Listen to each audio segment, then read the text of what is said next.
What's up everyone and welcome back. In today's recipe I'm going to revisit the crepe cake one more time, but this go around I'm going a bit smaller and loaded full of matcha from top to bottom basically.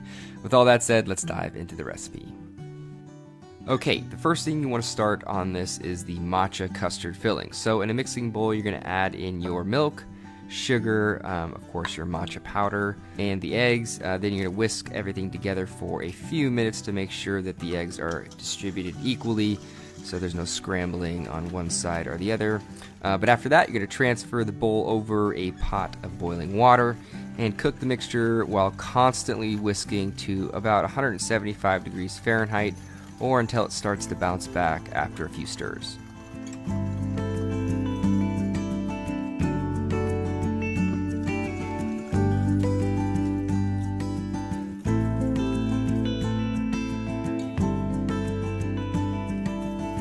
After the custard is cooked, you're going to add in the white chocolate, whisk that in until it's fully melted and absorbed, and as soon as that's done, you're going to cover and chill it in the fridge until the custard thickens up.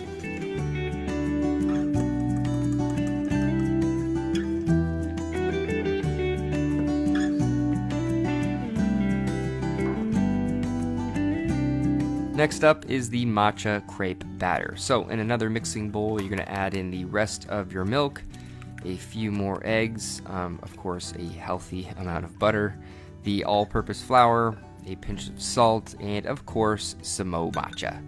Whisk all this up until it's thoroughly combined, but if you are impatient like I am, try giving this batter a really good blend if you have, a good blender or a burr mixer like I have here, because you want this to get super smooth, and whisking takes a bit of time to accomplish the desired texture.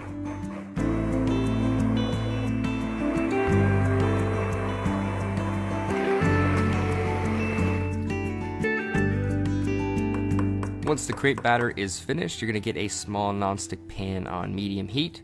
Then you're going to ladle a little bit of the batter in the center, then spread it around or swirl it around to create a very thin pancake, if you will, and cook it on both sides for about 1 minute and 30 seconds to 2 minutes. But if you really want to knock these out, then you need to crank up the heat, and they'll cook in about 45 seconds or so if you're really paying attention. Plus, it doesn't hurt to have a few extra pans.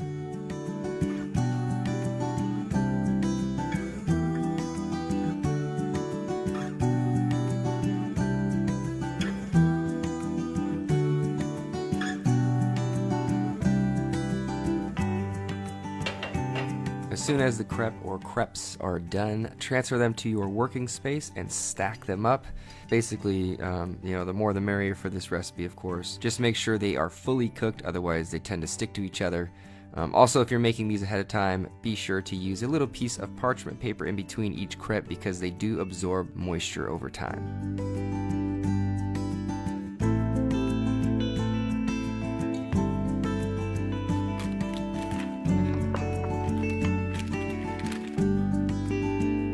Okay, so now comes the assembly part. So take out the matcha custard from the fridge along with some simple vanilla whipped cream.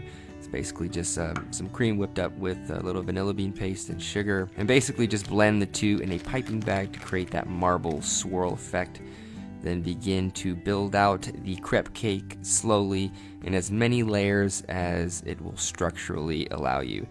Now this custard filling tends to be a little jiggly and soft and fluffy, which is really nice, but there are other variations of fillings that will allow you to make a very large crepe cake, so you can definitely look into that with like different ganaches and other cream cheese fillings.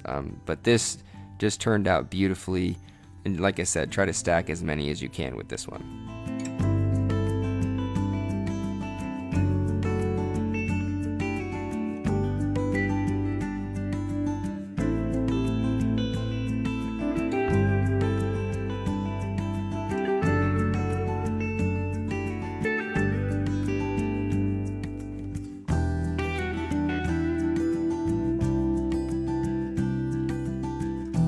To finish this mini crepe cake off, I'm going to top it with a little bit more of the matcha marbled cream, some matcha powdered sugar, because why not, and this thing is done. The mini matcha crepe cake is ready for a taste test.